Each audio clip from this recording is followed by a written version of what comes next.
तो दोस्तों आज तारीख हो गई है 12 अक्टूबर 2023 की, साथ ही में दिन है गुरुवार का। तो आइए बिना देर किए फटाफट से जानते हैं आज की ताजा खबरें और मुख्य समाचार। तो देखिए आज के मुख्य समाचार की पहली बड़ी खबर, बिहार में हुआ बड़ा ट्रेन हादसा, 4 लोगों की गई जान, 100 लोग हुए घायल। ऐसी आशंका जताई गई है कि पटरी टूटने की वजह से ट्रेन के कई डिब्बे पटरी से उतर गए। हालात के मद्देनजर 10 ट्रेनों को रद्द किया गया है, वहीं 21 को डाइवर्ट किया गया है, यानी कि उनका रूट बदला गया है। जी हाँ, बिहार में दिल्ली से गुवाहाटी जा रही नॉर्थ ईस्ट एक्सप्रेस बीते बुधवार की रात हादसे का शिकार हो गई। ट्रेन की सभी 21 बोगियां पटरी से उतर गयी, जिनमें से 3 टियर की 2 बोगियां पलट गयी। इस हादसे में 4 यात्रियों की जान चली गई है। बताया गया यह हादसा बक्सर आरा के बीच रघुनाथपुर स्टेशन के पास रात 9:35 पर हुआ। ट्रेन में सवार 100 से ज्यादा यात्री घायल हो गए हैं। इनमें 15 से 20 की हालत गंभीर है। आसान शब्दों में कहें तो जान गंवाने वालों का आंकड़ा बढ़ सकता है। रात को ही 10 घायलों को एम्स पटना भेजा गया है। हालात को देखते हुए बाकी अन्य घायलों का स्थानीय अस्पतालों में इलाज चल रहा है। जैसा कि अभी हमने आपको बताया, ऐसी आशंका जताई गई है। ऐसा शक है कि पटरी टूटने की वजह से ट्रेन के जो डिब्बे हैं वो पटरी से उतर गए और ये बड़ा हादसा हो गया। देखिए अगली खबर, जंग लड़ने के लिए विदेशों से लौट रहे हैं इजरायली। यूनिटी गवर्नमेंट बोली हमास को मिटा देंगे। जी हाँ, इजराइल हमास जंग का आज 6ठा दिन है। बीते बुधवार को इजराइल सरकार ने जंग पे नजर रखने के लिए यूनिटी गवर्नमेंट और 3 सदस्यीय वॉर कैबिनेट बनाई है। वहीं दूसरी तरफ दुनिया भर से हजारों इजरायली जंग में शामिल होने के लिए अपने वतन लौट रहे हैं, जो कि किसी काम से या घूमने वगैरह दूसरे देश गए हुए थे। इसी बीच अपने भारत को लेकर बड़ी खबर आ रही है। जानकारी के मुताबिक भारत सरकार ने इजराइल में फंसे 18,000 भारतीयों को निकालने के लिए ऑपरेशन अजय की घोषणा की है। यानी कि ऑपरेशन का नाम, मिशन का नाम अजय रखा गया है। इसके जरिए आज पहली फ्लाइट रवाना होगी। इस दौरान इंडियन नेवी भी मदद के लिए तैयार रहेगी। विदेश मंत्री एस जयशंकर ने कहा है कि भारत सरकार ऑपरेशन अजय के तहत भारतीयों को वहां से वापस लाएगी जो भी वापस आना चाहते हैं। इसी बीच 2 दुश्मनों को लेकर बड़ी खबर आ रही है। जैसा कि आप देख सकते हैं अपनी स्क्रीन पर, इजराइल और हमास की जंग के बीच साथ में आए 2 दुश्मन। सऊदी के प्रिंस ने ईरानी राष्ट्रपति से 45 मिनट तक फोन पर बात की है। जी हाँ, वैसे तो इन दोनों देशों को आपस में काफी बड़ा दुश्मन माना जाता है, लेकिन अभी जंग के बीच ये बड़ी खबर आ रही है कि सऊदी के प्रिंस ने ईरान के राष्ट्रपति से 45 मिनट तक फोन पर बात की है। ऐसे में कहा जा रहा है कि 2 दुश्मन इस जंग के बीच साथ में आ गए हैं। सऊदी प्रेस एजेंसी ने बताया है कि क्राउन प्रिंस मोहम्मद बिन सलमान को ईरान के राष्ट्रपति रायसी ने खुद कॉल किया था। उसके बाद ये बातचीत हुई। हालांकि अब इसी बीच इजराइल द्वारा भी धमकी दी गई है। देखिए अगली खबर में अपनी स्क्रीन पर, हमास का हर आतंकी होगा डेडमैन, खामोश नहीं बैठेंगे। इजरायली पीएम नेतन्याहू और अमेरिका के राष्ट्रपति जो बाइडेन ने दी है आतंकियों को खुली चेतावनी। इसी बीच अमेरिका ने ईरान को सीधे सीधे चेतावनी दी है। जैसा कि आप देख सकते हैं अगली खबर में कि अमेरिका ने ईरान को दी चेतावनी। जो बाइडेन ने कहा होलोकॉस्ट के बाद यहूदियों के लिए सबसे घातक दिन था, यानी कि जिस दिन 7 अक्टूबर को हमास द्वारा हमला किया गया और आम जनता को मारा गया। इसी बीच इजराइल के प्रधानमंत्री नेतन्याहू ने कहा है कि हमास संगठन आईएसआईएस से भी बदतर है। बाकी जैसा कि शायद आप जानते होंगे, अभी हाल ही में 7 अक्टूबर को हमास द्वारा इजराइल पे हमला किया गया। इसके बाद इजराइल ने भी जंग का ऐलान कर दिया और अभी हाल ही में इजराइल द्वारा फलस्तीन का जो हिस्सा है गाजा पट्टी वाला, वहाँ पे बिजली की सप्लाई, पानी की सप्लाई, खाने पीने की सप्लाई, ये सभी चीजें रोक दी है। अब जानकारी के मुताबिक इसी बीच दुनिया भर में इजराइल को लेकर ये कहा जा रहा है कि इजराइल ऐसा नहीं कर सकता क्योंकि ये मानवीय अधिकारों के खिलाफ है। जिंदा रहने के लिए एक इंसान को जो भी चीजें चाहिए उसे रोका नहीं जा सकता। ये अंतर्राष्ट्रीय कानून के खिलाफ है। वहीं ताजा जानकारी के मुताबिक इसी बीच हमास द्वारा जो 7 अक्टूबर को हमला किया गया था, तो उस समय कैसे कैसे जुल्म किए गए, अब उनसे जुड़े वीडियो और बयान सामने आ रहे हैं। जानकारी के मुताबिक एक पीड़ित जो कि खुद हमास का शिकार हो गया था, उसने आंखों देखा बयान दिया है। हमास द्वारा सताया गया ये पीड़ित कहता है, जिसकी वीडियो अभी आप अपनी स्क्रीन पर देख सकते हैं, कि सच में वास्तव में वो नर्क जैसा जीवन था। इजराइल के इस व्यक्ति ने ये भी कहा कि मैं 2 जंगों में भाग ले चुका हूँ, लेकिन मैंने कभी भी ऐसा कुछ नहीं देखा। यानी कि जो हमास द्वारा दिखाया गया वो तो सबका वध कर सकते हैं, सबकी जान ले सकते हैं, क्योंकि उनको किसी की परवाह नहीं है। पुरुष हो या महिला हो या बूढ़े हो या जवान, उन्होंने किसी को भी नहीं छोड़ा। वो हत्यारे हैं। उन्होंने जो किया है यानी कि हमास ने, तो उन्हें कभी माफ नहीं किया जा सकता। हम इसका बदला लेंगे। वहीं एक पीड़ित लड़की कहती है कि 7 अक्टूबर की सुबह जैसे ही हम जागे तो पूरे देश में रॉकेट के हमले हो रहे थे। जानकारी के मुताबिक इस पीड़ित लड़की ने एक खौफनाक वारदात बताई है। लड़की ने बताया है कि हमास के हमलावरों ने उनकी दादी को मार दिया, साथ ही मारे जाने का वीडियो और उसके बाद का वीडियो उनके ही फेसबुक अकाउंट पर जबरदस्ती अपलोड करवाया। दोस्तों आपको बता दें, ऐसी कई दास्तानें सामने आ रही हैं। एक एक करके बताया जाएगा तो वीडियो काफी लंबा हो जाएगा। देखिए अगली खबर, भारत ने अफगानिस्तान को 8 विकेट से हराया। इस वर्ल्ड कप में इंडिया टीम को मिली है ये दूसरी जीत। इस मैच में रोहित शर्मा ने सेंचुरी लगाई, वहीं बुमराह ने 4 विकेट झटके। वहीं वर्ल्ड कप को लेकर देखें ये एक और खबर कि वनडे वर्ल्ड कप में आज ऑस्ट्रेलिया और साउथ अफ्रीका आमने सामने होंगे। साउथ अफ्रीका के पास लगातार 5वां वनडे मैच जीतने का मौका होगा। दोपहर 2 बजे से आप इस मैच का आनंद ले पाएंगे। देखिए अगली खबर, लड़के ने एक छात्रा को ट्रेन के आगे धक्का दिया। इस हादसे में लड़की के हाथ पैर कट गए हैं। छात्रा ने बताया है कि लड़का 2 महीने से पीछा कर रहा था। इस मामले में 3 पुलिस वालों को सस्पेंड किया गया है। वहीं लड़के को और उसके बाप को जेल हो गई है। देखें अगली खबर, दिल्ली हाई कोर्ट में लाइव स्ट्रीमिंग की हुई शुरुआत। हालांकि कंटेंट आधिकारिक रिकॉर्ड नहीं बनेगा, बिना कोर्ट जाए आप देख पाएंगे सुनवाई। जी हाँ, दिल्ली हाई कोर्ट में पहली बार किसी मामले पर सुनवाई का सीधा प्रसारण अपनी आधिकारिक वेबसाइट पर किया गया है। इसी के साथ कोर्ट की कार्यवाही लोगों के लिए देखना अब आसान हो गया है। अभी तक लोग कोर्ट परिसर में ही अदालती कार्रवाई देख पाते थे, लेकिन जो दिल्ली हाई कोर्ट है अब उसकी कई सुनवाई आप ऑनलाइन यानी कि वीडियो के रूप में देख पाएंगे। दिल्ली हाई कोर्ट की जो ऑफिशियल वेबसाइट है उसके द्वारा। तो जो भी लोग आज तक कोर्ट में नहीं गए हैं तो वो इसके जरिए देख पाएंगे कि पूरा कोर्ट कैसे काम करता है। वहाँ पे जाते हैं तो क्या करना पड़ता है। देखिए अगली खबर, भारत चीन के बीच 20वें दौर की हुई बातचीत। 2 दिन चली कोर कमांडर लेवल की मीटिंग। दोनों देश LAC पर शांति बनाए रखने के लिए सहमत हैं। तो भारत चीन को लेकर एक छोटी सी अच्छी खबर आई है। देखिए अगली खबर, 6 राज्यों में PFI के ठिकानों पर NIA ने की है छापेमारी। आतंकी गतिविधियों में शामिल होने के चलते संगठन पे लग चुका है बैन। इस मामले में कईयों को गिरफ्तार भी किया जा चुका है। देखिए अगली खबर, मनीष सिसोदिया की जमानत पर सुप्रीम कोर्ट में आज होगी सुनवाई। 228 दिन से जेल में है। तो अगर आज देश का सबसे बड़ा कोर्ट उनकी जमानत पे मान जाता है तो 228 दिन बाद जेल से बाहर आ सकते हैं। हालांकि इससे पहले कई बार उनकी जमानत याचिका खारिज हो चुकी है। शराब घोटाले मामले में वो अभी जेल में बंद हैं। देखिए अगली खबर, दुर्लभ संयोग और 9 शुभ योग में शुरू होगी नवरात्रि। खरीदारी, निवेश और नई शुरुआत के लिए 15 से 23 अक्टूबर हर दिन रहेगा शुभ मुहूर्त। जी हाँ, इस साल 9 शुभ योग में नवरात्रि शुरू हो रही है। ज्योतिष के जानकारों का कहना है कि सितारों की एक ऐसी स्थिति पिछले 400 सालों में नहीं बनी है। इस बार नवरात्रि का हर दिन शुभ रहेगा। इस दिन प्रॉपर्टी खरीदने से लेकर नया बिजनेस शुरू करने तक हर मुहूर्त है। बाकी आप इसकी अधिक जानकारी किसी ज्योतिषी से या जो इसके बारे में जानते हैं उनसे प्राप्त कर सकते हैं। देखिए अगली खबर, बॉम्बे हाई कोर्ट के जज बोले हम मीडिया से प्रभावित नहीं होते, हमारा काम सबूत देखना है, मीडिया को ट्रायल करने का अधिकार नहीं है। जी हाँ, बॉम्बे हाई कोर्ट के जस्टिस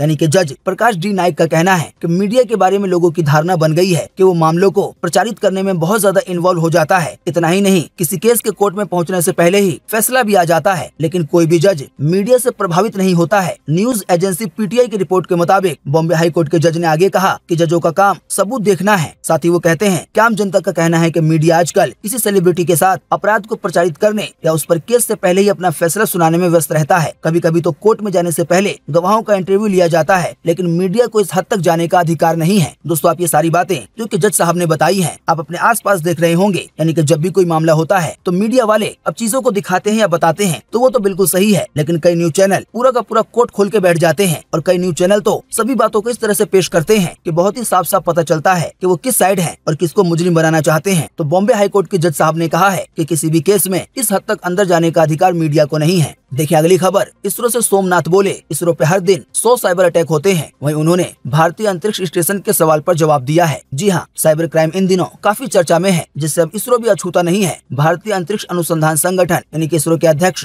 S सोमनाथ का कहना है कि देश की अंतरिक्ष एजेंसी पर हर रोज करीब 100 से ज्यादा साइबर अटैक होते हैं। वहीं आपको बता दें, अगले 20 से 25 साल में भारत अपना खुद का अंतरिक्ष स्टेशन स्थापित कर सकता है, जैसा कि अभी अमेरिका का है। इसरो के अध्यक्ष S सोमनाथ ने इसका खुलासा किया है। उन्होंने चीनी मीडिया CGTN से बातचीत में कहा है कि गगनयान मिशन भारत देश को अंतरिक्ष में मानव भेजने की क्षमता देगा। इसके सफल होने के बाद इसरो अंतरिक्ष स्टेशन बनाने पे ज्यादा केंद्रित होकर काम करेगा। इसरो की योजना है कि भारत के पास अपना अंतरिक्ष स्टेशन हो। सोमनाथ के अनुसार इसका निर्माण अगले 20 से 25 साल में हो सकता है। सिर्फ 2 लाख परिवारों के पास है देश की 80% दौलत। भारत में अमीरों का पैसा 20 साल में 16 गुना बढ़ा है, हालांकि गरीबों का केवल 1.4% बढ़ा है। जी हमारे लिए यानी कि भारत देश के नागरिकों के लिए ये गर्व की बात है कि देश की GDP जो सन 2003 में यानी कि 20 साल पहले करीब 51 लाख करोड़ थी, लेकिन अब ये 20 साल बाद 2023 में 312 लाख करोड़ रुपए पहुंच गई है। लेकिन चिंता की बात यह है कि इन 20 सालों में अमीरों की दौलत 16 गुना बढ़ी है, लेकिन गरीबों के पैसे महज 1.4% के हिसाब से बढ़े हैं। यानी तरक्की के मामले में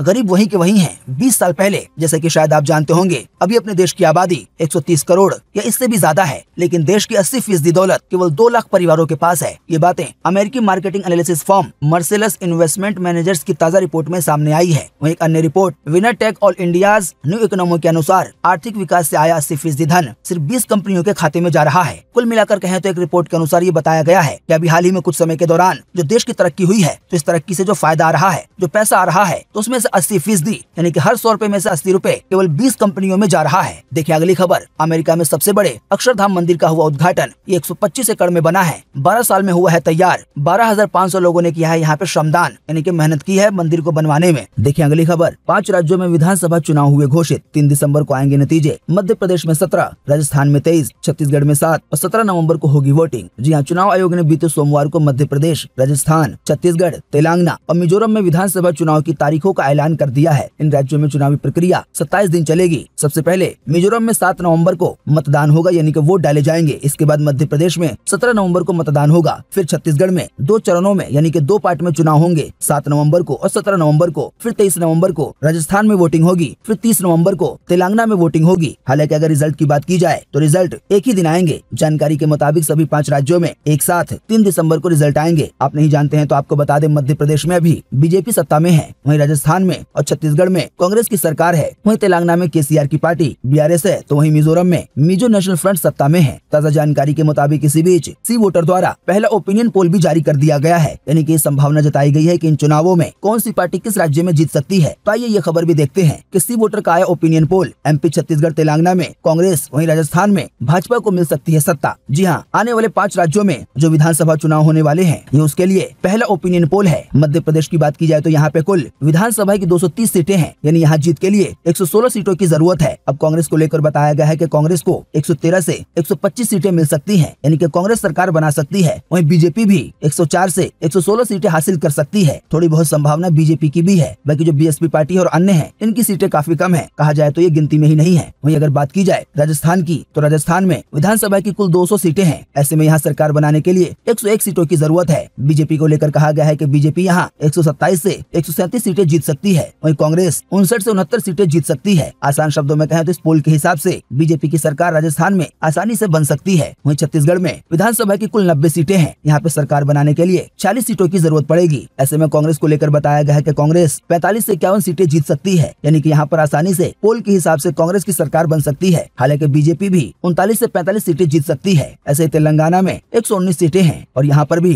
कांग्रेस की सरकार बन सकती है। यहाँ पर बीजेपी पार्टी नहीं है। वहीं मिजोरम में कुल 40 सीटें हैं। यहाँ पर सरकार बनाने के लिए 2 पार्टियों को पोल के हिसाब से आपस में आना ही होगा, तभी सरकार बन पाएगी। इस राज्य में भी मेन तौर पर बीजेपी नहीं है। देखिए अगली खबर, 128 साल बाद ओलंपिक में क्रिकेट की होगी वापसी। रिपोर्ट में किया गया है दावा कि फ्लैग फुटबॉल, साथ ही में बेसबॉल को भी मिलेगी हरी झंडी, यानी कि आने वाले दिनों में आपको ओलंपिक में क्रिकेट का खेल भी देखने को मिलेगा। जी हाँ, लॉस एंजलिस ओलंपिक 2028 में क्रिकेट भी शामिल किया जाएगा। ब्रिटिश अखबार द गार्डियन की रिपोर्ट में ये दावा किया गया है। रिपोर्ट के मुताबिक क्रिकेट के साथ ही फ्लैग फुटबॉल, बेसबॉल और सॉफ्ट बॉल को भी इवेंट में शामिल किया गया है। इसका ऑफिशियल अनाउंसमेंट आज मंगलवार शाम तक हो सकता है। तो अगर ये दावा सही साबित होता है तो आपको आने वाले दिनों में, या कह लें 2028 में जो ओलंपिक होने वाला है, तो उसमें आपको क्रिकेट का खेल भी देखने को मिलेगा, साथ ही में फ्लैग फुटबॉल का, बेसबॉल का और सॉफ्ट बॉल का भी। देखिए अगली खबर, जगन्नाथपुरी में 1 जनवरी से ड्रेस कोड होगा लागू। मंदिर प्रबंधन ने श्रद्धालुओं के फटे जींस, स्कर्ट, स्लीवलेस कपड़े पहनने पे लगा दी है रोक। जी ओडिशा के पुरी में जगन्नाथ मंदिर जाने वाले श्रद्धालुओं को अब ड्रेस कोड फॉलो करना होगा। मंदिर प्रबंधन ने बीते सोमवार को, यानी कि 9 अक्टूबर को बताया कि अगले साल 1 जनवरी से ड्रेस कोड लागू किया जाएगा। ड्रेस कोड के बारे में श्रद्धालुओं को आज से ही जागरूक किया जाएगा।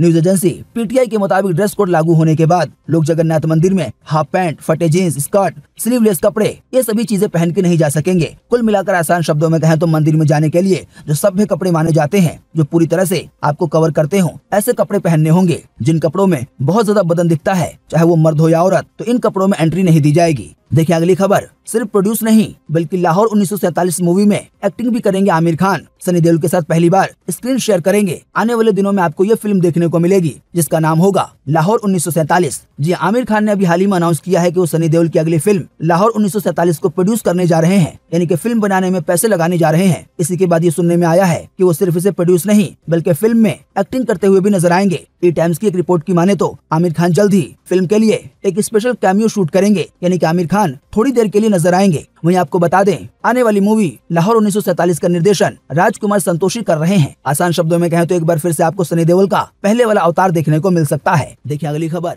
पंजाब में पराली जलाने से बढ़ने लगा है वायु प्रदूषण। अभी से स्मोक दिख रहा है, यानी कि धुआं। लुधियाना का AQI 328 पे पहुंच गया है, जो कि काफी खतरनाक माना जाता है। जल्दी पराली जलाने की वजह से हरियाणा और दिल्ली में भी दिखेगा इसका असर, यानी कि प्रदूषण का स्तर काफी ज्यादा बढ़ जाएगा। देखिए अगली खबर, शिल्पा शेट्टी के पति राज कुंद्रा ने अनाउंस की फिल्म UT69 49 से करेंगे एक्टिंग में डेब्यू। टीजर में साथ दिखे हैं फराह खान और मुनव्वर फारूकी। देखें अगली खबर। बिना पानी की रोटी 1 महीने तक नहीं होती है खराब। तवा नहीं बल्कि पीतल के थाल पे इसको सेका जाता है। राजस्थान की इस रोटी को बनाने में 2 घंटे लगते हैं, लेकिन ये रोटी 1 महीने तक खराब नहीं होती। सबसे खास बात यह है कि इस रोटी में 1 बूंद भी पानी का इस्तेमाल नहीं होता है। भास्कर की ओर से ये जानकारी दी गई है। तो दोस्तों उम्मीद करते हैं कि आज की इस वीडियो से आपको काफी कुछ जानकारी मिली होगी।